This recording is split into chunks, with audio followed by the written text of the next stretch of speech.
Yeah, that is what it is. I've been talking about a lot of things lately.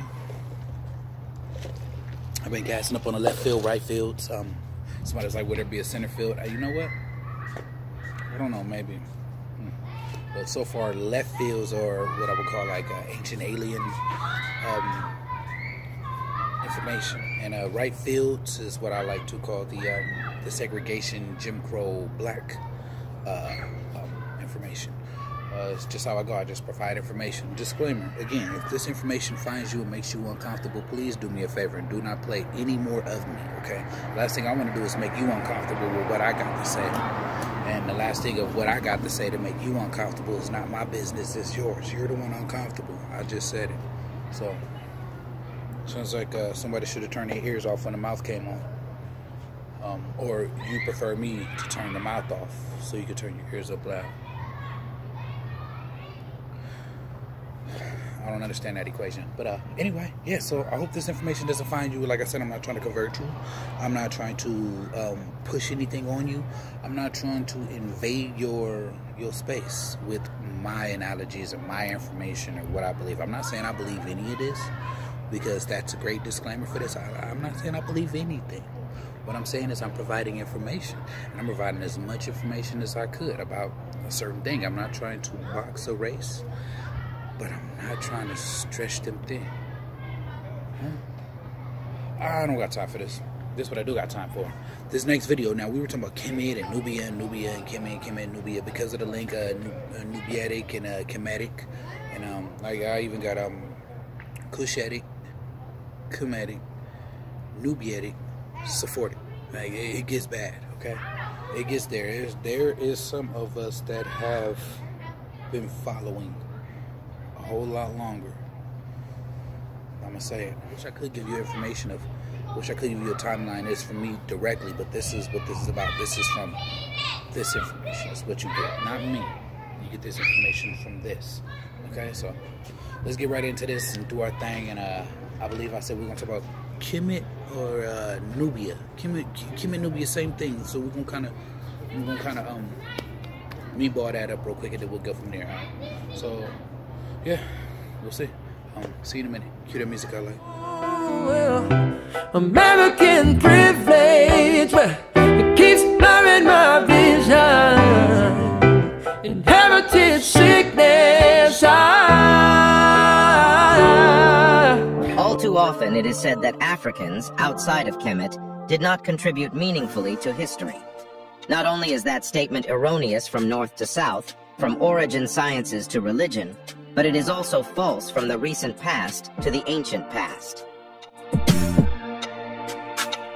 There is a large body of evidence that shows the exact opposite, and that is that 1, multiple civilizations in the ancient past, well within the interior of the continent, had extraordinarily complex civilizations, and 2, that in fact record shows that civilization migrated north from the interior of the continent before arriving in the Nubio-Kemetic complex, and 3, by making such claims, it tries to exclude ancient Egypt Kemet from the rest of African achievements. And today we will see one such example of a newly discovered archaeological site that shows exactly what we are talking about. It is only through a diligent study of the past that one can perceive a mosaic of the self. Before we begin, we have to understand 2 important factors that have made it virtually impossible for modern classical historical studies to easily reconstruct the ancient African past. 1.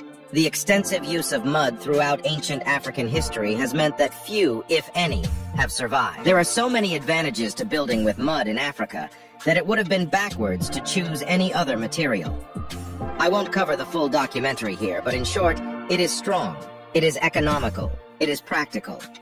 The other main reason why ancient African history is difficult to study is that Africans saw history as a living science, and oral history was favored. So much so that Africans invented a whole profession for it. A living, walking, singing wise man that is called the griot.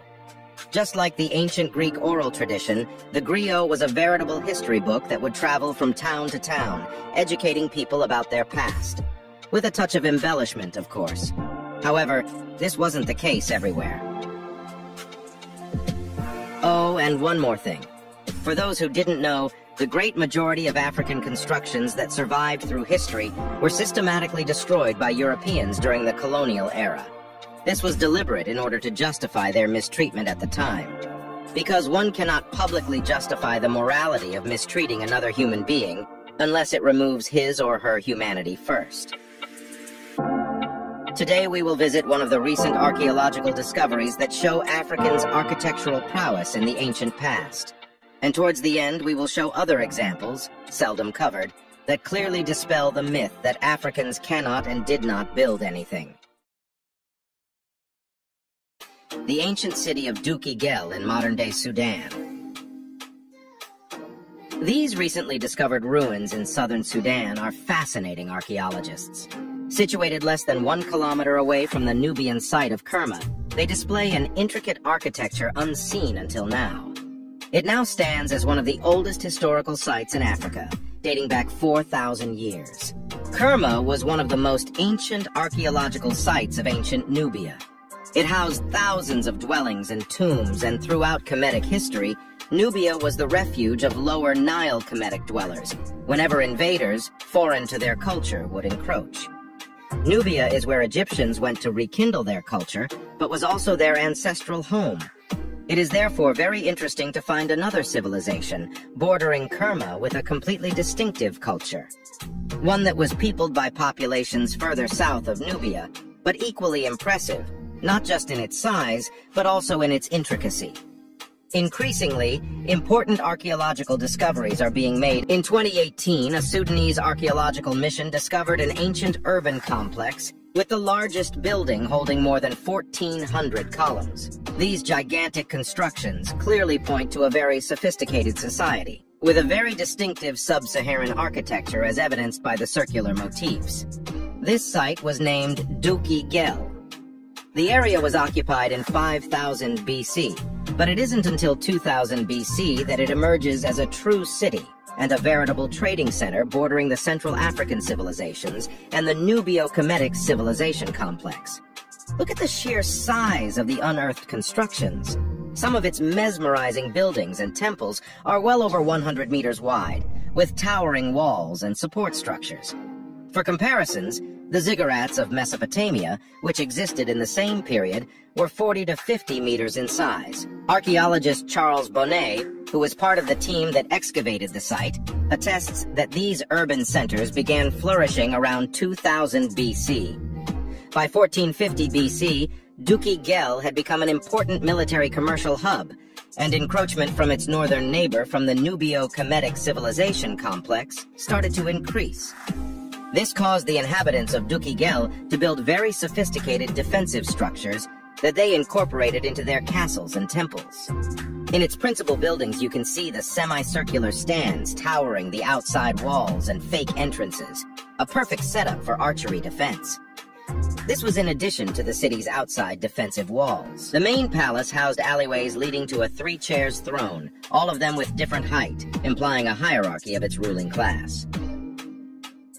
In Dukigel, almost all of the important buildings had circular motifs, while Kerma had a distinctive Nubio-Kemetic architecture.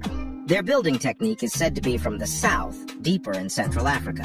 Many Nubian texts allude to a coalition of peoples, deeper from the interior of Africa, that banded together to try and counter Nubio-Kemetic influence. Here, this 3D reconstruction also shows their original defensive structures. These fortifications are the largest anywhere along the Nile. They attest to the strength of the neighbors to the north, but also to the military adaptation of the different culture Nubians to the south. Another 3D reconstruction shows an assortment of temples. This type of architecture is not seen anywhere else in the Nile Valley. Monumental entrances protect the town at the mouths of its border walls. One of the main structures in its entrance can only be described as gigantic, measuring 70 meters wide.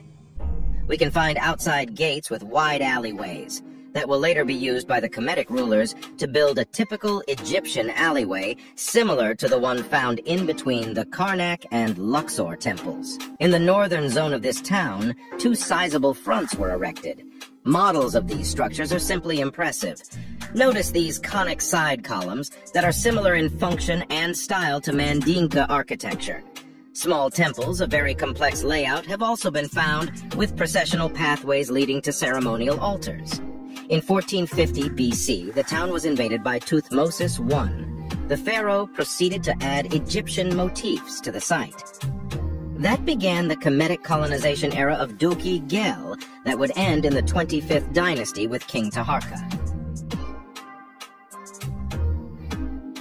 Later on, Thutmose I's daughter, Queen Hatshepsut, rebuilt the town of Duki Gel. It is interesting to see that even during this kemitic colonization period, local gods were respected. This was easy, as in many cases, these gods were the same. This confirms the cultural lineage between Kemet, Nubia, and in this case, Duki Gel. A large cache of objects have also been found, dating back to the Kemetic reconstruction of the town. In this case, the name of Thutmose IV can be found on the relics. As Kemet changed during the Amarna era, various markings have been found that show this influence on the then colonized Duki Gel.